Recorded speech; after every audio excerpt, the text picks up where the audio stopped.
Yo, j'espère que vous allez bien. Moi ça va. On va se faire une petite vidéo face cam ce matin. Enfin ce matin. Je la filme ce matin. Je sais pas si vous voyez bien mon beau t-shirt Junji Ito. Je sais pas si vous le voyez. Il est assez cool. Il m'a été ramené des États-Unis par une pote. On fait vidéo face cam. Je m'installe. Bonjour. Ce matin parce que, comme vous l'avez vu avec le titre, la miniature, je vais vous parler de mes prochains livres qui sortent la semaine prochaine, qui sortent le 7. Donc le 7, là on est le 2. C'est mercredi prochain. Il y a deux livres qui sortent en même temps. Deux. Qui sont les deux premiers tomes d'une série qui s'appelle Le Gang du CDI. Vous devez voir les couvertures. Qui sont une série pour les 8-12 ans. C'est une des grosses obsessions des éditeurs jeunesse de savoir la tranche d'âge à laquelle est destiné un livre. Moi, j'avoue, et comme la plupart des auteurs, je m'en fous un peu. C'est des questions que je me pose assez peu quand j'écris, qui se posent plutôt au moment de l'édition, au moment de cibler le livre. Donc, avec mon éditeur Actes Sud Jeunesse, qui est l'éditeur de la plupart de mes romans en réalité, on a ciblé plutôt début collège, fin primaire, c'est un peu flou. Donc je pense que vous n'êtes pas trop la cible sur ma chaîne, mais peut-être que vous avez des enfants et peut-être que vous êtes nostalgique de la littérature jeunesse que vous lisiez à cette époque-là. C'est des livres, les deux tomes, va y en avoir plusieurs. C'est une série qui s'annonce, mais là les deux premiers sortent mercredi, qui s'inscrit dans un peu la tradition Chair de poule, Spooksville, toute cette littérature on va dire d'horreur. Thriller horrifique, mais bon, c'est de l'horreur pour jeunes adolescents, donc ça va pas super loin, mais qui était très florissante dans les années 90, qui a un peu disparu depuis, qui revient doucement, mais c'est pas encore la gigamode. Moi, c'est une littérature que j'ai beaucoup aimé quand j'étais en primaire, quand j'étais début collège, je lisais énormément ça. Les livres, genre Mon prof est un extraterrestre, je sais pas si vous vous rappelez de ça, s'il y a des gens qui ont connu Minuit, heure de l'horreur, encore de l'horreur, quelle horreur, plein de livres comme ça qui rappelleront peut-être des choses à certains. Il y a Ronnie qui joue avec le fil de mon casque, j'ai peur qu'il fasse tout tomber. Peut-être qu'il va venir nous... Oui, il joue un peu trop avec le fil. Voilà, j'ai voulu m'inscrire dans cet arbre généalogique là, pardon, de apporter ma branche à ce type de livre que j'ai moi beaucoup aimé en tant que lecteur, et je continue à aimer. Je suis un collectionneur de chair de poule. Je collectionne beaucoup les livres d'horreur pour ados. C'est une de mes passions, c'est une de mes nombreuses collections. Je vous montrerai peut-être ça un jour dans une vidéo. En tout cas, donc le gang du CDI, les deux premiers tomes vont sortir mercredi. Vous allez voir ces quatre personnages là que vous voyez sur la couverture, qui sont Flore, ici, Grégory, Sam et Nadia, qui sont quatre adolescents, quatre collégiens. Il y en a deux en 6e, deux en 5e. Ils sont pas tous dans la même classe. Et qui se réunissent, comme le titre de la série l'indique, au CDI, à la bibliothèque scolaire, pour enquêter sur des phénomènes paranormaux qui ont lieu dans leur collège. Ils vont se retrouver, au départ, ils sont pas potes, ils vont faire la rencontre les uns des autres dans le premier tome, qui est centré sur Flore. Flore, c'est une jeune élève de 6e qui a de la phobie scolaire et qui a des crises d'angoisse. Donc elle lutte contre ça et elle va trouver chez ces trois autres personnages-là, et un quatrième personnage qui est la documentaliste, qui s'appelle Elodie Denis, qui est un peu la cinquième membre du gang, sans trop le savoir elle-même. Et elle va trouver un havre de paix un petit peu, mais aussi une ouverture vers plein de phénomènes bizarres qui se passent dans leur collège et dans leur ville en général. La ville a l'air très bizarre. Dans le premier tome, on comprend pas trop tout ce qui se passe, mais voilà, leur documentaliste va disparaître en fait dans le premier tome, et ils vont aller la chercher. Je vous en dis pas plus. Et dans le deuxième tome, celui-là qui s'appelle Attention aux griffeurs, le premier s'appelle Le collège de l'angoisse. Attention aux griffeurs, il est centré sur Grégory, que vous voyez de dos là, donc un des autres membres du gang, qui lui a un redoublant qui est aussi en 6e, il est dans la même classe que Flore, mais il a redoublé, donc il connaît bien le collège, il est très populaire, et ils vont enquêter dans ce deuxième tome, donc ça y est, le gang est formé là, et ils vont enquêter sur le griffeur, une étrange créature qui agresse les gens dans la ville, on sait pas trop d'où elle sort, on sait pas trop ce que c'est, et ils vont enquêter dessus à la demande d'une élève du collège qui s'est fait agresser par le griffeur, et qui veut comprendre ce qui se passe. Le griffeur, vous le voyez là. Les couvertures d'ailleurs sont assez chouettes, moi je les aime beaucoup, j'étais très content des couvertures quand je les ai découvertes. Elles sont d'un illustrateur espagnol qui s'appelle Oriol Vidal. Oriol Vidal, c'est lui qui illustre en ce moment justement les Chairs de poule. La réédition actuelle de Chairs de poule, c'est d'Oriol Vidal. Donc c'est un peu la classe pour un ex-fan, enfin un ex-fan, je suis toujours fan, mais un ex-lecteur, moi, qui en CM2 dévorait les chairs de poule, d'avoir aujourd'hui un mec qui bosse sur chair de poule en couve de mes romans. J'avoue que je suis vraiment très content. C'est en plus, vraiment, je les trouve trop bien, quoi, ces deux couves. Le 3e tome sortira plus tard, on sait pas quand. Il y aura plusieurs tomes. Il va y en avoir au moins 5. Donc le 1 et le 2, le premier, c'est sur Flore, comme je disais. Le deuxième, c'est sur Grégory. Après, tous les personnages sont là, mais disons que c'est un peu plus centré sur un des persos.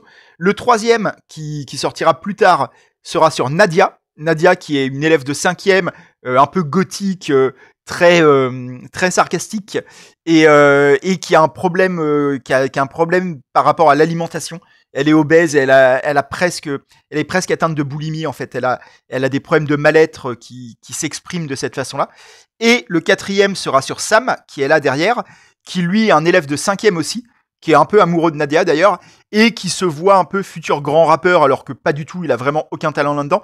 Et c'est un peu lui qui gère le gang, c'est lui qui œuvre pour qu'il soit payé, parce que le gang, ils enquêtent pas gratuitement, ils aident les autres élèves de leur collège, mais contre de l'argent. Grâce à Sam, qui est un peu le comptable du groupe, et qui est un peu un gros geek aussi, qui lit beaucoup de mangas, qui lit beaucoup de livres fantastiques, de choses comme ça. Donc voilà, c'est une série, moi, que j'aime énormément écrire, donc je suis vraiment très fier. C'est des livres très courts, hein, qui font 150 pages, je crois, chacun. Ouais, c'est ça. 150 pages chacun, qui se suivent quand même si c'est une aventure un peu stand-alone dans chaque tome, mais quand même faut mieux les lire à la suite et les lire dans le bon ordre, quoi. Dans le sens où il y a quand même un fil rouge qui se développe de tome en tome et qui va se développer de plus en plus à mesure que la série va avancer. Il y a des mystères, il y a une aventure à chaque tome, mais il y a aussi un mystère global sur ce qui se passe dans la ville, ce qui se passe dans le collège. Je vous en laisse la surprise. Ma grosse influence aussi pour ces livres-là, ça a été Buffy, la série Buffy contre les vampires. Ne serait-ce que le fait qu'ils se réunissent à la bibliothèque scolaire, c'est très les premières saisons de Buffy. Hein. Et puis moi, Buffy, je crois que j'en ai déjà parlé dans plusieurs vidéos, mais c'est une de mes plus grosses influences. C'est mon œuvre favorite, tous médias confondus. C'est Buffy que j'ai préféré dans ma vie, quoi, je crois. Ça a été une très grosse influence sur mon écriture, notamment dans mon goût pour les dialogues. Je suis un auteur qui a écrit beaucoup de dialogues. Le gang du CDI n'en manque pas d'ailleurs. Et mes autres romans aussi pour ceux qui les connaissent. Je sais pas si vous voyez Ronnie qui s'est ramené. Montre-toi à la caméra, Ronnie. Allez. Non, il veut pas. Vous l'avez peut-être vu, je ne sais pas. Il a tout fait bouger. Et il continue à faire bouger. Je ne sais pas si c'est très stable l'image. Qu'est-ce que je disais? Oui, non, très influencé par Buffy, très influencé par Chair de Poule, par Spooksville, tous ces livres-là qui m'ont marqué quand j'étais gamin et auxquels j'ai envie de rendre hommage un petit peu. D'ailleurs, ils sont souvent cités. Les membres du gang ils lisent beaucoup de romans comme ça, donc ça me permet de faire des clins d'œil aux romans que j'ai aimés. C'est un peu influencé aussi, même si c'est pas tant une influence pour moi, mais c'est sûr qu'il y a une filiation par Stranger Things. Il y a cette ambiance-là. Ce que je dis, c'est de l'horreur light, c'est pour les collégiens.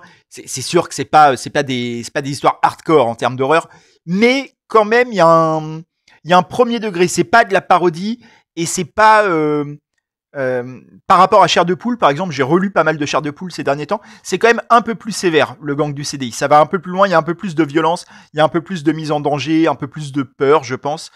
Ça s'adresse peut-être à un public un tout petit peu plus âgé, le gang du CDI. Voilà, donc c'était pour vous parler un peu de ça, faire un peu ma pub, hein, très clairement. Si ça vous intéresse, achetez-les, je ne sais pas. Donc ça sort mercredi prochain. Les livres sont pas très chers, comme ils sont pas très gros, ils sont à 10 €, 10,90 €.